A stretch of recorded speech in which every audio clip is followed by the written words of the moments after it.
mamaya, sa punong-puno na to, titestin natin para matutulak ang Infinity na testingan ng lahat. Wala tayong makakalimutan.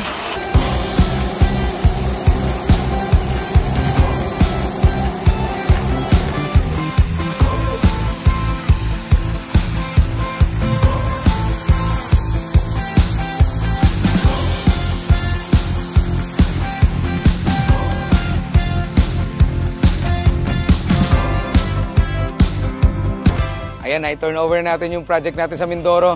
Masaya-masaya yung client natin together with Architect Erwin. So hopefully wala tayong maging problema along the way. Pero pag meron, alam mo naman, binabalikan natin yan. So kung kailangan nyo ng swimming pool equipment, swimming pool materials, house construction, swimming pool construction, anything about swimming pool, nakakarating tayo kahit saan.